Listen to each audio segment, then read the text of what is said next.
ఖచ్చితంగా ఆంధ్రప్రదేశ్ రాష్ట్రానికి ప్రత్యేక హోదా తేవడానికి మా తెలంగాణ ఎంపీలు కూడా సపోర్ట్ చేస్తారు, టీఆర్ఎస్ కూడా సపోర్ట్ చేస్తుంది. పాలసీగానే మనవి చేస్తా ఉన్నా. గోదావరిలో మేము 1000 టీఎంసీలు మాకు అలొకేషన్ అన్నది, దాన్ని బాజప్తాగా తీసుకుంటాం.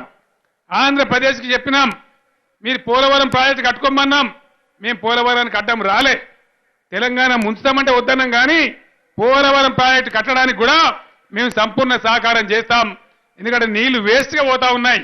ఈ సంవత్సరం కూడా 2600 టీఎంసీల నీళ్లు సముద్రం పాలైపోయినాయి. తెలంగాణ ఆంధ్ర వాడిన తర్వాత సముద్రానికి పోయిన దానికంటే మీరు ఆంధ్ర వాళ్ళు మాడుకుంటే మాకేమైనా అబ్జెక్షన్ ఉంటుందా?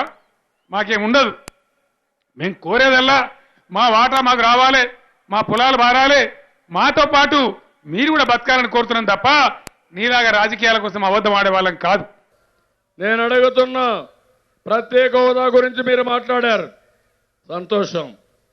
మొన్న ఏం మాట్లాడారు? మీరు ఇస్తామని మాట్లాడారు. ఎప్పుడు తెలంగాణ ఎన్నికల కంటే ముందు ఆ రోజు కావాలని ఇస్తామని మాట్లాడారు. నరేంద్ర మోడీ వద్దంటే నరేంద్ర మోడీతో నేను విభేదించిన తర్వాత మేము ఇవ్వమన్నారు. నీకు ఆ ఇంట్రెస్ట్ ఉంటే నేను ప్రత్యేక హోదా పైన అవిశ్వాస తీర్మానం పెట్టాను. ఎందుకు అవిశ్వాస తీర్మానానికి మీరు రాలేదు, ఎందుకు మాకు సపోర్ట్ చేయలేదు చెప్పమని ఈ పెడన సభ ద్వారా కేసీఆర్ నిలదీస్తున్నారని చెప్పి కూడా నేను మీకు తెలియజేస్తున్నా. మొన్న ఎన్నికలు జరిగాయి, సోనియా గాంధీ గారు వచ్చారు, మేడ్చల్లో మీటింగ్ పెట్టారు. వాళ్ళు ఒకటే మాట చెప్పారు, ఆంధ్రాకు మేము మాట ఇచ్చాం, మేము మాట తప్పం, ప్రత్యేక హోదా ఇస్తామని. మొదటి సంతకం ప్రత్యేక హోదా పైన పెడతామని రాహుల్ గాంధీ కూడా చెప్పాడా తమ్ముళ్ళు? ఆ రోజు ఏమన్నాడు కేసీఆర్?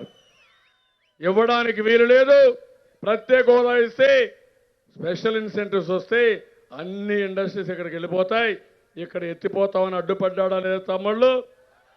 మాకు కూడా ఇవ్వాలని అడిగాడా లేదా? ఈరోజు మాట్లాడుతున్నాను నన్ను గురించి. నేను ప్రత్యేక హోదాకి ఎప్పుడు అపోజ్ చేయలేదని.